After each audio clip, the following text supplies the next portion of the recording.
Hello friends, welcome to குறிஞ்சி கதம்பம். நாம் இன்றைக்கி வாழைப்பழமும் பிஸ்கட்டும் வச்சு ஒரு சூப்பரான ஒரு டெசர்ட் தான் பார்க்க போகிறோம். இது ஃபயர்லெஸ் குக்கிங், கிட்ஸ் கூட செய்யலாம். இன்றைக்கி முகிலனோட ஃப்ரெண்டு ராகவும் சேர்ந்து தான் இதை செய்ய போகிறாங்க. எப்படி செய்கிறதுன்னு பார்க்கலாம் வாங்க. Hi, welcome to Kurinji Kadambam. Today we are going to be looking at fireless cooking for kids.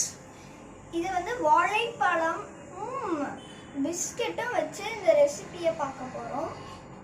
அதாவது பனானா பிஸ்கெட் பால்ஸ் எப்படி செய்யறதுன்னு பார்க்கலாம்.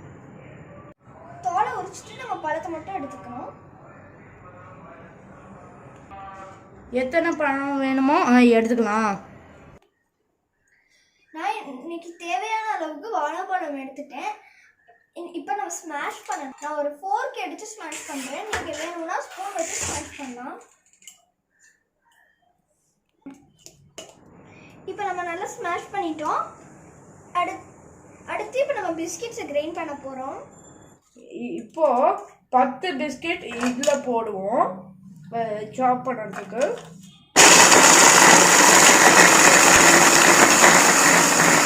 நல்லா பவுடராக ஆச்சு.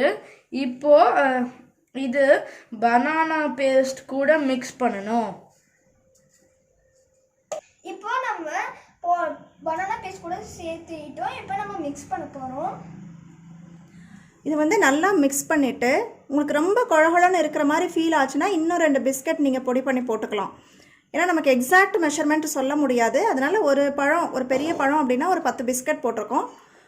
பத்தாதுன்னா நீங்கள் வந்து கொஞ்சமாக பிஸ்கட் போட்டுக்கலாம். இல்லை ரொம்ப டைட்டாக இருக்குன்னா இன்னும் கொஞ்சம் பனானா சேர்த்துக்கலாம். அதுக்கு பதிலாக நீங்கள் பனானா பிஸ்கட்டை மட்டும் பொடிச்சு கொஞ்சம் கொஞ்சமாக ஆட் பண்ணி மிக்ஸ் பண்ணுறது பெட்டராக இருக்கும். இது லைட்டாக இப்படி குழகுழப்பாக இருக்கிறதுனால மறுபடியும் 2 பிஸ்கட் நாங்கள் சேர்த்துக்கிறோம். இப்போ பாருங்கள், மறுபடியும் 2 பிஸ்கட் போட்டதுக்கப்புறமா நல்லா டைட்டாக இருக்குது. இப்போ சப்பாத்தி மாவு கன்சிஸ்டன்சிக்கு வந்துடுச்சு. இதுதான் கரெக்டான கன்சிஸ்டன்சி. இப்போ நம்ம கூஸ்பெரி சைஸுக்கு நம்ம இதே பால் ஆக்க போகிறோம்.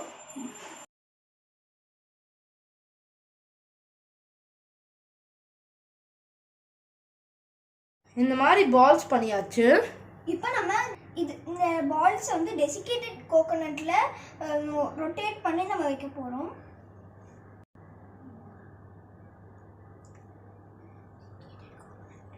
Biscuit balls ready.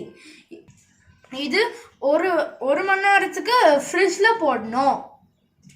இப்போ நம்மளோட பனானா பிஸ்கட் பால்ஸ் ரெடி ஆகிடுச்சு.